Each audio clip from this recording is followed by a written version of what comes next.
So, if you've been having major fear, like bigger fear than you've ever experienced in your life, or terrible flatness, where you just feel completely disconnected and like nothing can connect with you anymore while you're in psychiatric drug withdrawal, this video is for you because I'm going to share with you about why that happens to your body and then what your body is doing in that healing process and how you can help, things you can do to help in the healing. If you're looking for support through your healing journey, I offer coaching. I have someone else on my team offering coaching. And we also have support groups for those who are tapering or who are completely off their meds. So if you're looking for that kind of connection and support through your healing journey, please check out my website in the video description. We would be glad to connect with you. But yeah, in this video, I would like to share with you just about what's happening in that fear or flatness experience of psychiatric drug withdrawal, because it's very bizarre and very confusing. And so there was a lot of things that I learned from others in the community and learned through experience myself. So I just want to share those with you to help in your healing. So one of the things that happens when you're going through this is your body goes into hyperarousal or hypoarousal. And so it's like your nervous system is trying to figure out what gear to be in to respond to this major change in your body.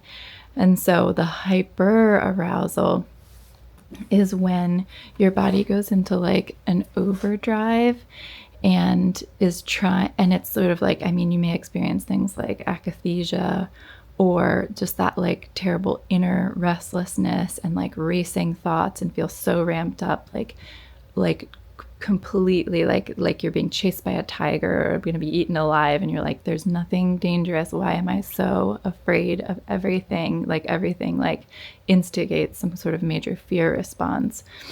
So that would be like the hyperarousal. And when you're going through psychiatric drug withdrawal, you might experience this like to an extreme degree where it feels like I could have never wrapped my head around this kind of fear. Like, what is going wrong with me?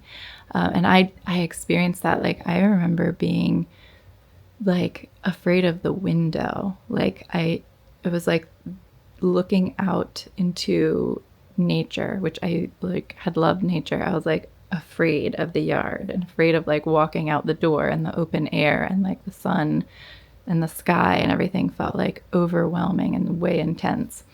And so that was like this hyper arousal, and even my thoughts were scary to me, or like memories or thinking about the future. It was just like my mind would latch onto some things that was like looping thoughts, this sort of like racing thoughts and terror, things like that. So if you're experiencing that and you're like, what is happening to me that I cannot get a grip, that's the hyper arousal.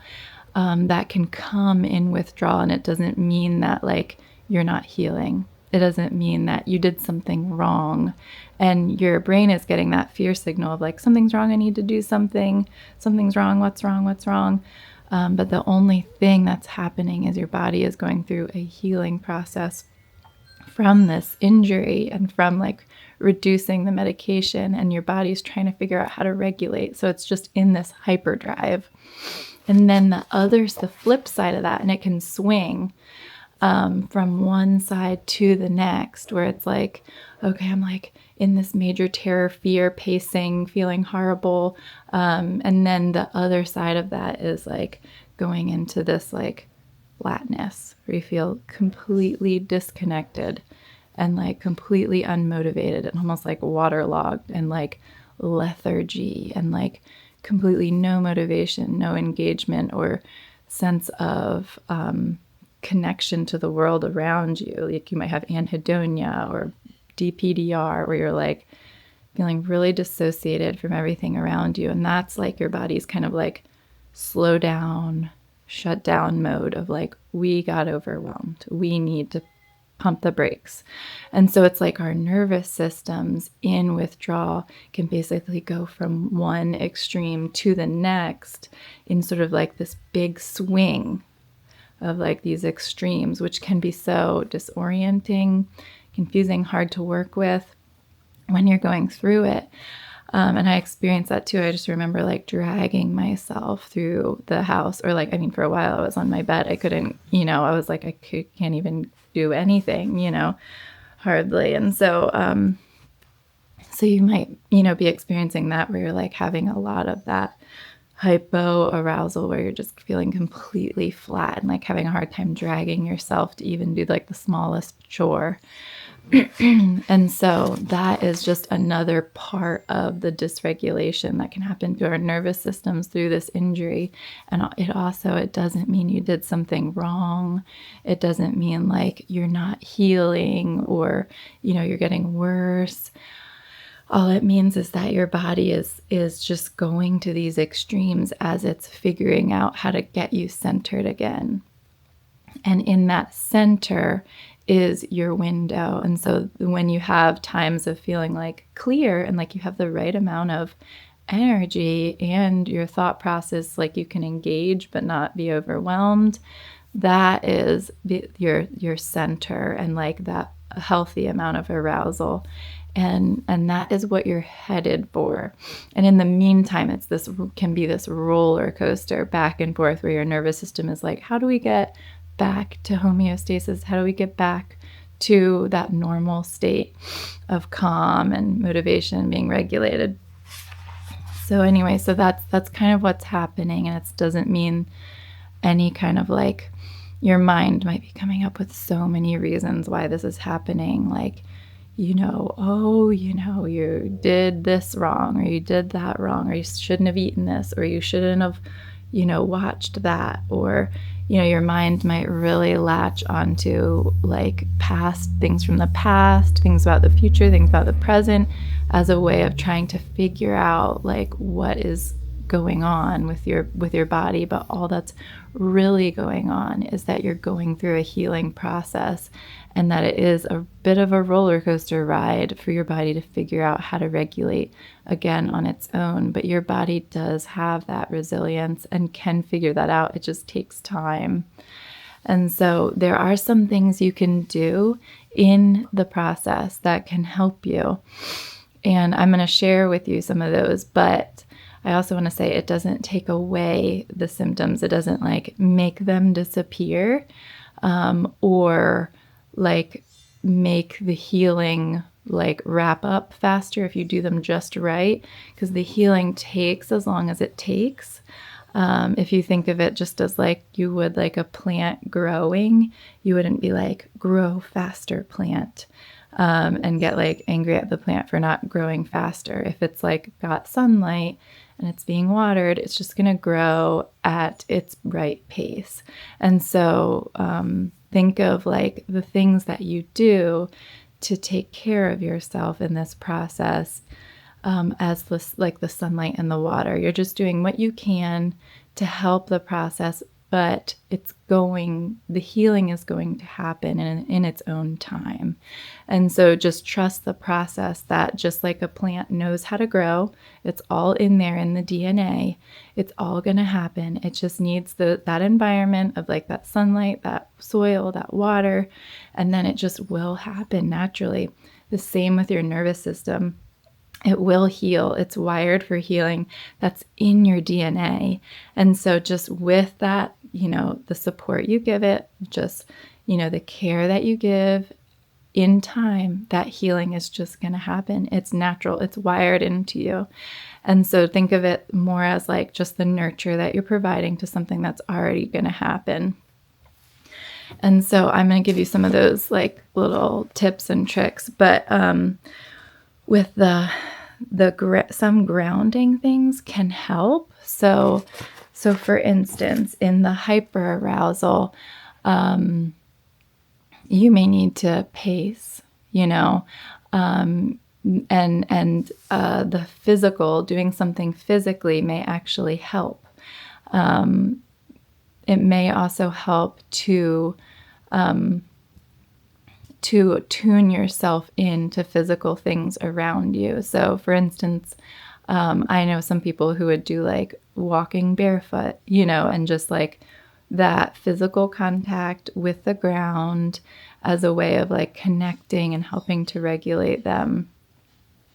And then, and there might be other things too, I know that talking to others sometimes can help. Hearing others' voices and that co-regulating can help bring your nervous system down into more of a calm place. And basically, I mean, these things can work for either end, for the hypo or the hyper. It just might be a little bit different, like what things help you in that state.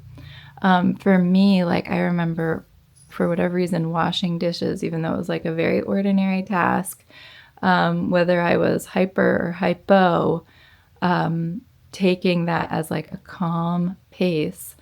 And if I was like in that hyper state, you know, I might be like more feeling more agitated, like just super agitated. But I would like try to think about the water on my hands, try to think about the plates and the dishes and how they feel, and just focus in on that moment.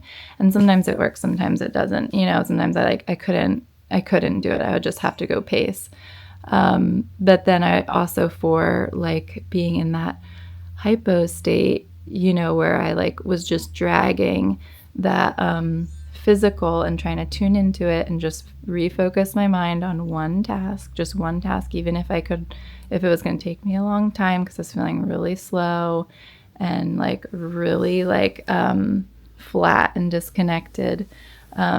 Simplifying and doing one slow physical thing did help kind of get me a little bit more present or a little bit more calmed.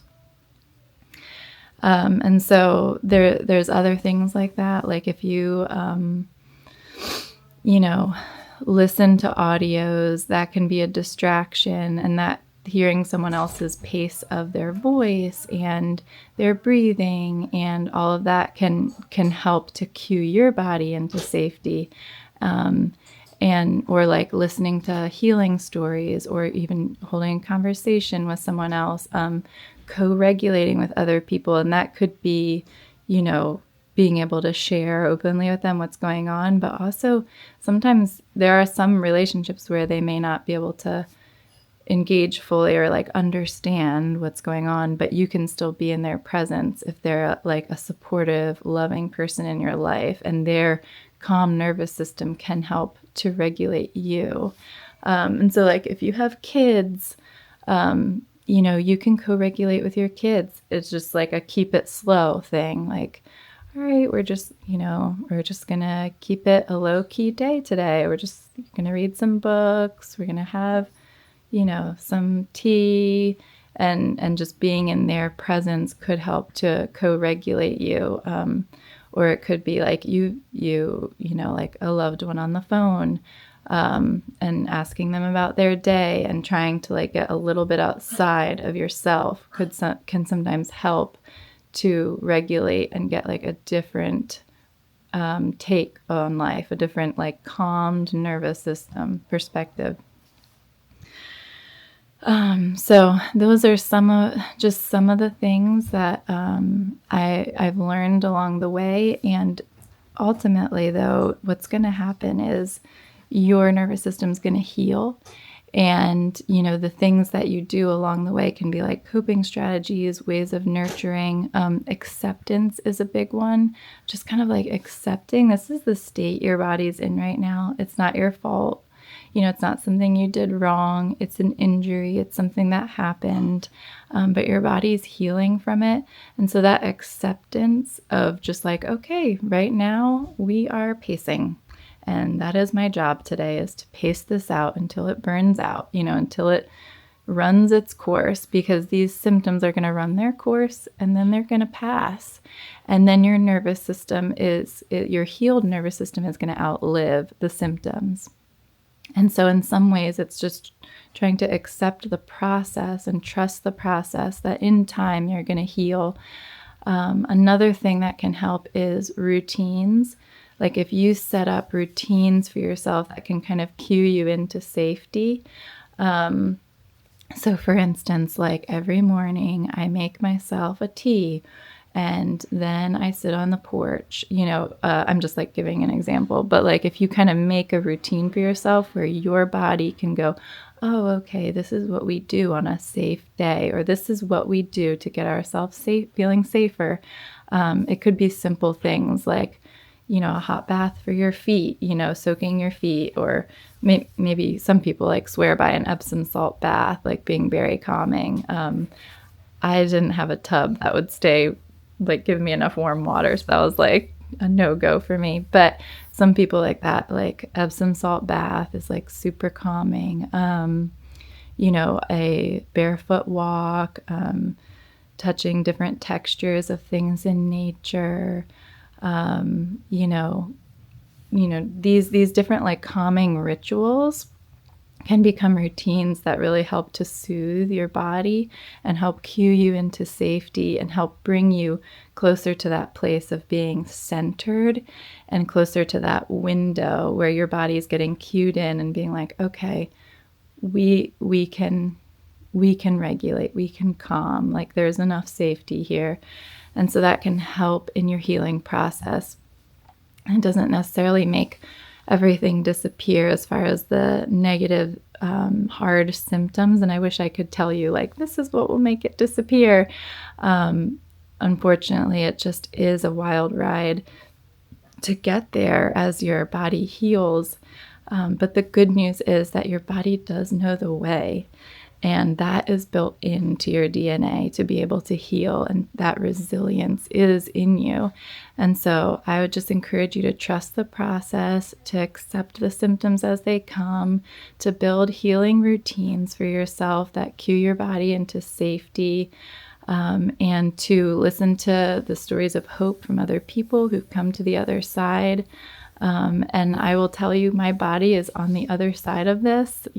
This is not, my body does not go into that freak out land anymore where I am just feeling like I'm going to jump out of a window because a tiger is going to get me, or feeling like I can't get out of bed because I just feel completely waterlogged and disconnected. Like now my nervous system has come to a place of being able to engage with life normally after years of being in that kind of dysregulation. So that's just my encouragement to you. And there's so many other stories like mine of people who've come to that full healing, or maybe they have some symptoms, but they're manageable and they're able to engage in life and live full, beautiful lives. And so just know that you are healing and you are on that journey. And so, book with me if you want to connect more, and just know I'm cheering you on.